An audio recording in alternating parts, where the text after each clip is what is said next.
Eləmədən Rusiya ilə İlham Əliyev barışdı, Rusiya təzminat ödəyəcək, belə xəbərlər yayılır. Bütün mediada İlham Əliyev yenə sözünü dedi, dəmir yumruq belə, xəmir yumruq belə.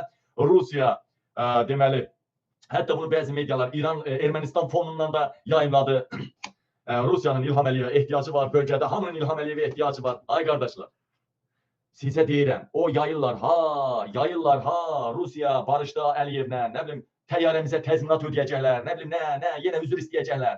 Bu günə kimi bir nəfər cəzalanmayıb, heç bir təzminatda da söhbət gedə bilməz. Sizi aldadırlar.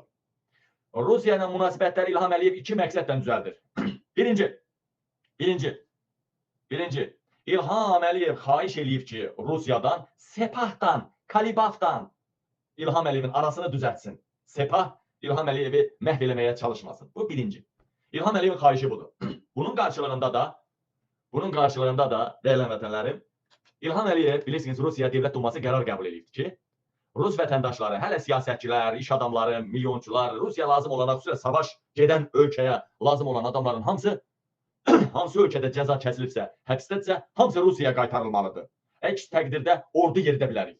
Paşinyan Rusiyaya nə göstərdi? Paşinyan Putinə, ala, belə bax, belə. Amma indi Rusiya İlhamla barışdı, təzminat ödəyəcək. İlham nə deyirsə, Rusiya ağ bayraq qaldırıb İlhamın dediyini eləyir. Belə bir obraz yaradıblar ki, Vardanyanı buraxsınlar. Vardanyan buraxılacaq.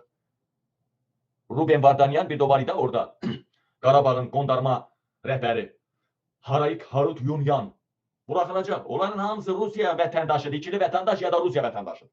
Onlar hamısı nə var Rusiya? O profesörlər də vətəndaşlıq olmayana da bir vətəndaşlıq orada cızmaqar eləməyə nə var ki? Aydın məsələ. Harayik Harutyunyan da Ruben Vardanyan. Bu iki şəxs əsas Rusiyaya lazımdır.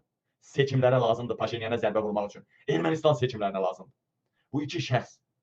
Ətrafında da bir əlbəttə var. Bunları İlham Əliyev verəcək. Bəlkə də o veribdir. Bunları verəcək. Ona görə bax Rusiya mənlə hesablaşır. Biz nə deyəcək Rusiya eləyir. Hətta Rusiya da qərar verir də. Biz bunları verməliyik. Və Paşinyan niyə vermirsən verirsən? Paşinyan ancaq acülümdür, vergülümdür. Ancaq sən verirsən İlham Əliyev. Verən yerin heç qay saxlamayıb bu. Yara olmayıb, bağırmayıb bu.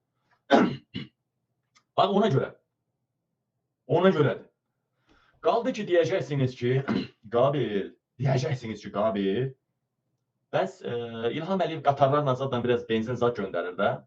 Qatarlarla benzin göndərir. Bəs Ermənistanda kənd təsərrüfatına yarayan bu yanacaq, qiymətlərin ucuzlaşmasına, ermənilərin firavan yaşamasına səbəb olacaq.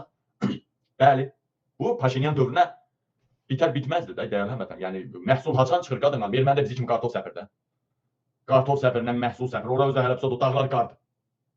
Ermənistan bizdə may ayında yetişir ha. Məhsul may ayında yetişir də ən tez olanda mayın ikinci yarısı. Ermənistanda da bir ay sonra yetişir. Məhsullar.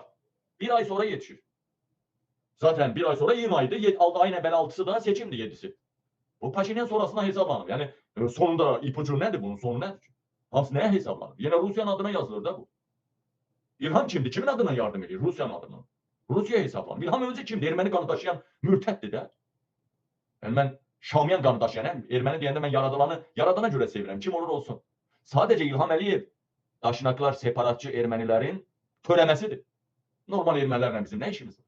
Mehriban qonşuluq səviyyəsində yaşayan adamlarıq biz. Sülhdən yanayıq biz. Biz yalandan xalqın balalarını qırdırmırıq. Hakimiyyətdə qalmaq üçün qırdırmarıq.